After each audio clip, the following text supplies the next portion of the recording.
Issues and Tissue, a contemporary magazine program that engages and discusses issues of development within and outside the state. The program brings to the fore ranging topics like education, politics, agriculture, just name it, while we examine the nitty-gritty of the issue in focus. Join me, BC Akpaida, on African Independent Television, AIT, for an exciting time. Issues and Tissue. If we can think it, we can discuss it. Journalism or media practice, the only profession that is clearly given a role in the Nigerian Constitution. Media professionals are saddled with the responsibility of holding government accountable. Journalists are saddled with this responsibility. They are the fourth estate of the realm, and so acts as watchdog to all arms and tiers of government as well as the society in general. The Nigerian Union of Journalists (NUJ) is the body that houses these set of professionals. On the program today, we will be joined by the National President NUJ, Isigizor, who will be telling us certain things about the profession and journalists. Issues and Tissue. If we can think it, we can discuss it.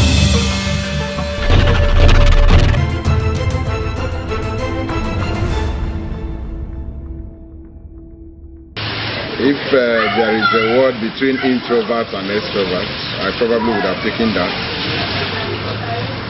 But not an extreme extrovert. Sociable, humanist,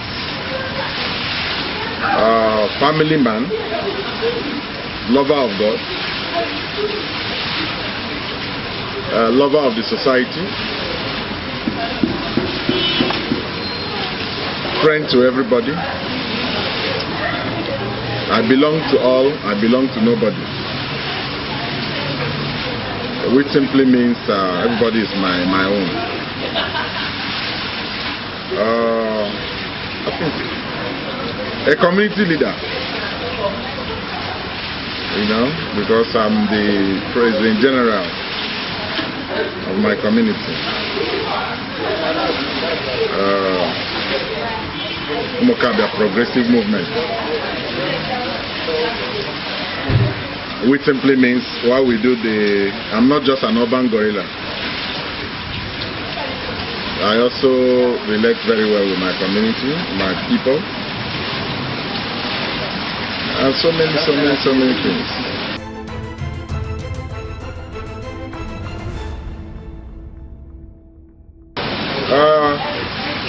A bigger challenge, because to whom much is given, much is expected. Whenever such confidence is reposed in you, it exposes you to bigger challenge. It simply means that people have passed a verdict on you. And like I always say, whenever you have an opportunity to serve again, it's a referendum on your first outing. If the people have put you on a scale and they have declared you fit and proper, that big burden that you have is that you must not fail them. What it means is that you are no longer on your own. Wherever you see yourself, you are representing an institution. The way you conduct yourself, the way you comport yourself, the way you carry yourself must be dignifying, must be representative of that office. So you can see that it's not just about victory. So many things go along with it.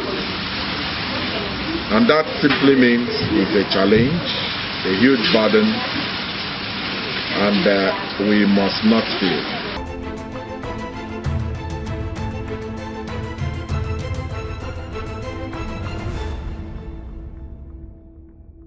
I've been doing so many things, anything that gives me opportunity of serving people. Service has been my utmost concern. At some point, of course, you may be aware that I founded the Nigerian Youth Firm for Better Tomorrow. Yes. It's a youth empowerment organization. I founded it when I had nothing, but the little I had, I devoted to service. Through the foundation or through the organization, we've been able to empower countless number of young people, countless number of people in need, countless number of widows. We've empowered them, so that for me is service. And when you put smiles on the faces of people, that is where I derive satisfaction from. When people around you are all wearing mournful faces, you feel so sad. But when they are happy, smiling, you feel satisfied. You may not necessarily have the wherewithal to take care of your personal needs, but the little you have, you share with people around you. And that to me is the essence of humanity. So we build that organization, empowering people and all that. So at the community level, we've also been involved in community service. Oftentimes they will think that guy, his eyes are up. No, my eyes are down. I am conscious of tiny details. Any place where I get myself, I am so conscious of the details of that environment.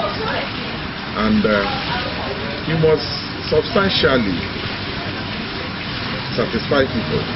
Not necessarily 100%, because nobody can satisfy people 100%. But an appreciable majority of the people. And that to me is what service is all about.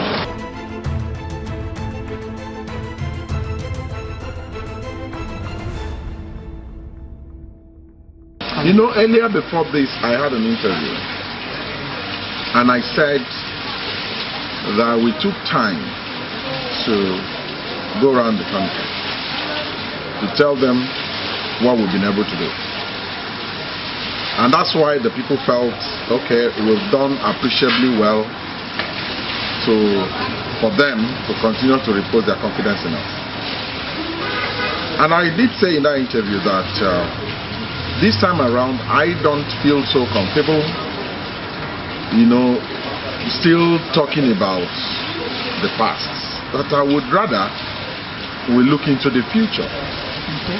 Because I'm not going back to seek mandate to lead the union. At this time, it is for us to serve diligently and leave the union better, far better than we met it. My focus from the outset has always been to build a union that is strong, a union that is formidable, a union that is responsive, a union that is responsible, a union that caters for the members, a union that the members will be so proud to be associated, to be identified with. And when you sum this up, what are we talking about? The essence of unionism is welfare.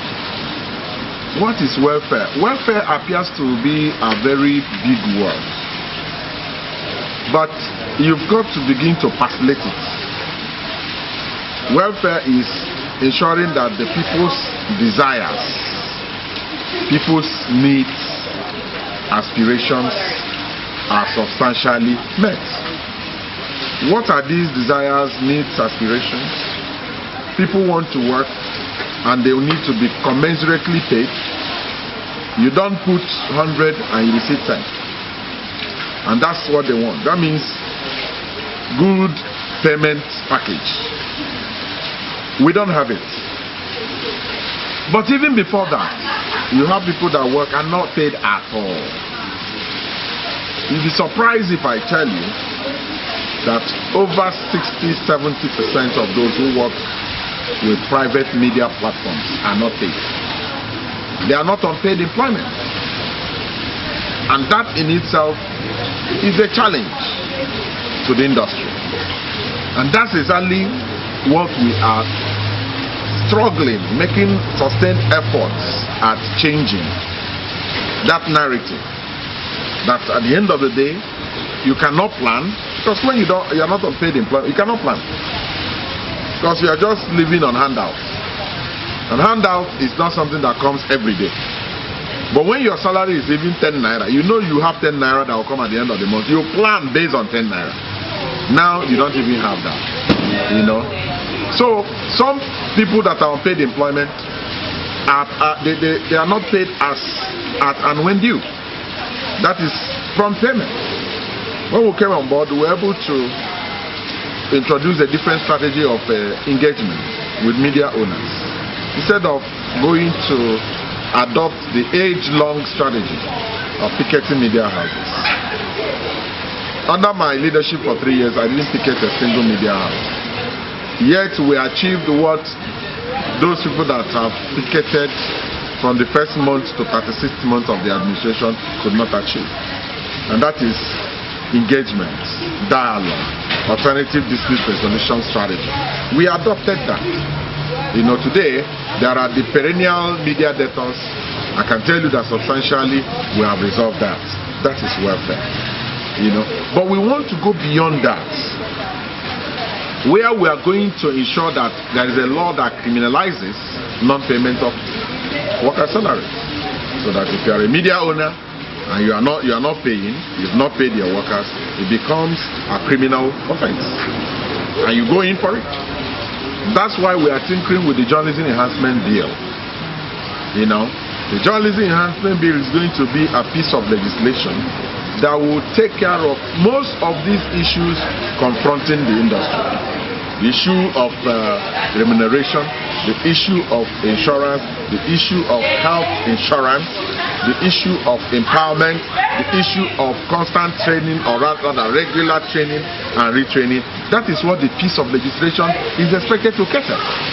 You know, by the time you have it, because we don't seem to have that, by the time you have it, journalists, if you see a journalist, you know that this one is a journalist that understands what the trade means, what the industry, what the profession means, and not somebody that merely comes there by chance, by happenstance.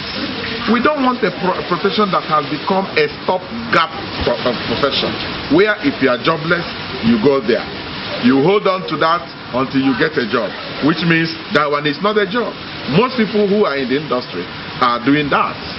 The media industry, journalism becomes just where to while away time, while they look for jobs. It's sad. You know, we must have to change that trajectory. We must have to change that narrative. We must have to experience a paradigm shift from the norm, what has become a norm, to what should be the right thing. You know, so these are some of the things we are tinkering with. Of course, the issue of training and retraining is something that must become more constant, because most of our people are yet to be exposed to the dynamics of the media industry. That's the truth. Information now moves at the speed of light. Before we said it's more like a global village. It's no longer a global village. It's more like a hamlet. It has even compressed further to a room. It's now a room. In your room you can access the entire world at the speed of light. Most of our colleagues are yet to come to terms with the realities of information and communication technology. They don't understand it. Most of our people who you see as journalists out there, they don't have presence on the social media, which of course has come to stay. You cannot do away with it. We are there already. You know, so if you are going to be a good journalist, a professional journalist, responsible journalist, journalist that is up to date, of course you must come to reality, must come to terms rather with the realities that stare us in the face now. So that is why the issue of training and retraining becomes important. You know, very, very important. So that we must continue to sustain. You know, already in the past 1 month, we've re-emerged, you know, as leaders of the union. We've already started crossing the T's and dotting the I's. We get organizations, international agencies to partner the union so that our colleagues will benefit from that. I must tell you that COVID-19, the outbreak of that novel coronavirus really dealt us a big blow, because we are in China and we got commitments with most media, very big media organizations in China. You have the China Daily, you have so many of them there that have opened discussions with us, and the plan was that periodically we are going to move journalists to their place, let them also look at what obtains. That place is a communist state. It's not like a democracy, you know, so to speak. So we've got to, from time to time, understand what obtains in other climes. But sadly, as we speak today, they've not even opened their borders to free entry of people. So that's we also will continue to explore. You know, so in the next 1, 2, 3 months, journalists we're going to move them to some other places so that they get to terms with what is happening with. They can now compete very well with their contemporaries in other places. It's not just enough for one to see Christiana Mampo, you want to be like her. Before you be like her, there are things that you expect to exist within your environment. I must tell you that sadly in Nigeria, practicing journalism is like is akin to forcing water out of a white stone. You know how difficult it is. To eke out a living here as a journalist is very, very difficult because of environmental encumbrances. Environmental difficulties, environmental challenges. Our operating environment is not friendly. But are we going to abandon the environment? No. We must build that environment to the environment of our dreams. This is our aspiration. This is our desire. This is our objective. This is our goal. Issues and Tissue, a contemporary magazine program that engages and discusses issues of development within and outside the state. The program brings to the fore ranging topics like education, politics, agriculture, just name it, while we examine the nitty-gritty of the issue in focus. Join me, BC Akpaida, on African Independent Television, AIT, for an exciting time. Issues and Tissue. If we can think it, we can discuss it.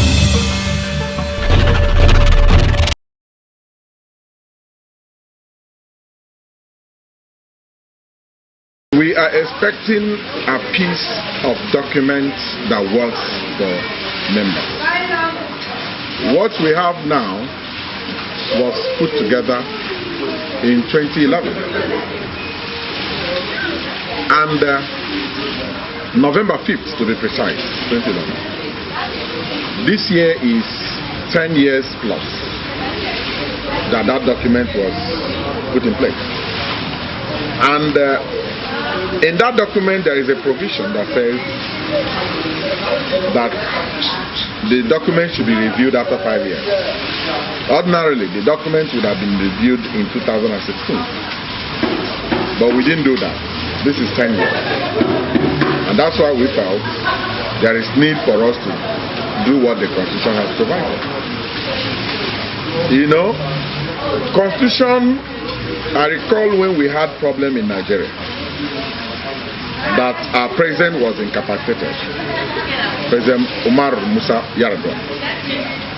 And because there was a challenge over transmission of power to the deputy, the vice president, the National Assembly had to invoke what they call doctrine of necessity. And that was able to solve the problem we had at that point in time. And by the time that was tackled and they were going to amend the Constitution again, they took that into consideration. Now I must tell you that at some point we had a very big problem in the Union. And that was when the National Delegates Conference ended in a stalemate. And it forced the Union leaders at the level of states to gather in Jos to decide the fate of the Union. And when there was an amendment, what did the Union do? They now factored in that aspect of challenge that faced the Union, which has now made it easier If there is a stalemate now, the chairmen and secretaries of the councils will take over the union at the national. Same at the state, the chairmen and secretaries of chapels will take over the leadership of the union at the state level. Now, these things continue to evolve. You know, it's not static, it's not stagnant, it's dynamic. It keeps moving with the changing dynamics, with the changing realities. And that's why it is also necessary that we reflect things in our groundnut, the Constitution. That's why we had to quickly, of course, in line with one of our campaign promises, to put up the committee to be able to tackle this major challenge. Because in the build-up to our election, we noticed a whole lot of gaps in the Constitution, which made it difficult for the union to move at full speed, to press the throttle down and move. Because when you are encumbered, there's nothing you can do. You know, our hands and legs, we are tied.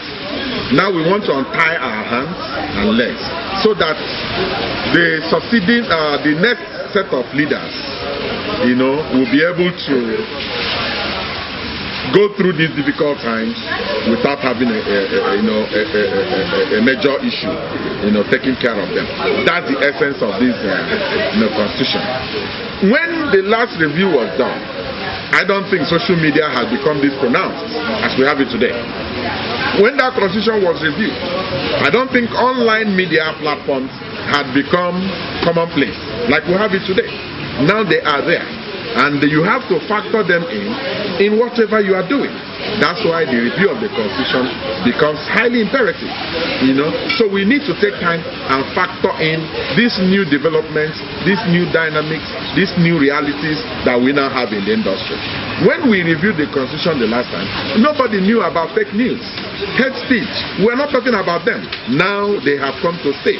You cannot feign ignorance, and they don't exist. They are there. So you must have a rule book that also takes care of those issues. So that's why we said, first thing we must do is to have a document that reflects the realities that will help move the union to greater heights.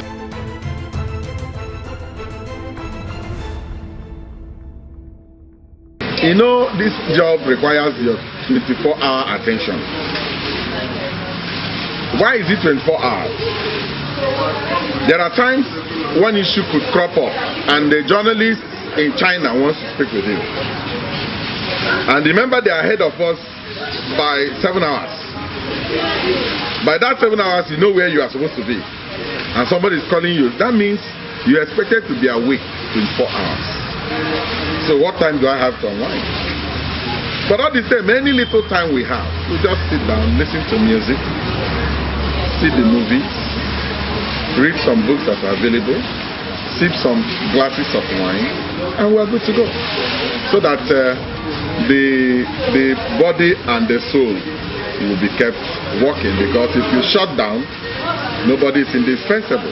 Somebody will continue from where you have stopped.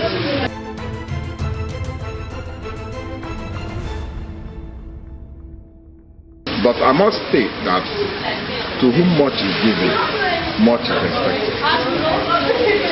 But when you are making requests from somebody, know that you've got an obligation to. The way you dress is the way you will be addressed.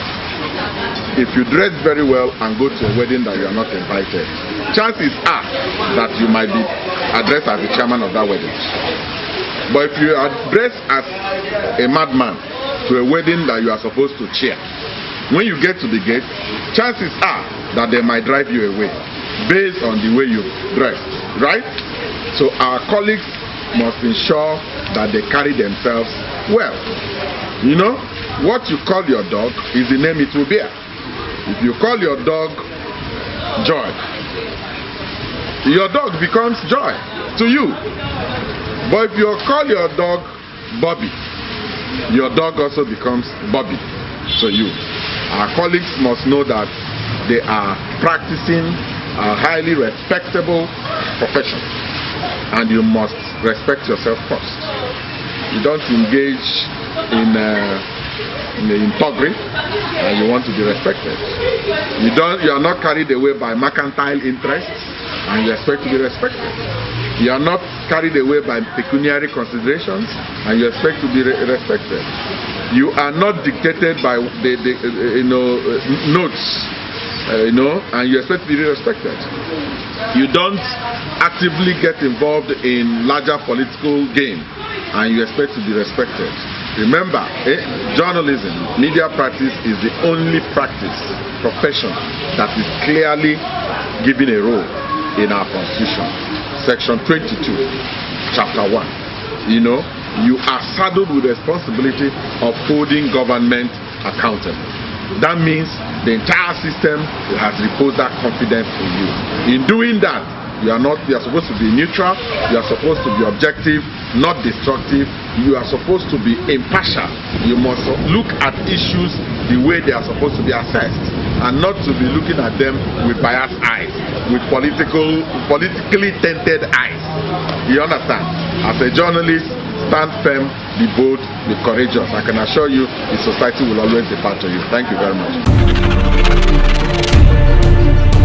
Issues and Tissue, a contemporary magazine program that engages and discusses issues of development within and outside the state. The program brings to the fore ranging topics like education, politics, agriculture, just name it, while we examine the nitty-gritty of the issue in focus. Join me, BC Akpaida, on African Independent Television, AIT, for an exciting time. Issues and Tissue. If we can think it, we can discuss it.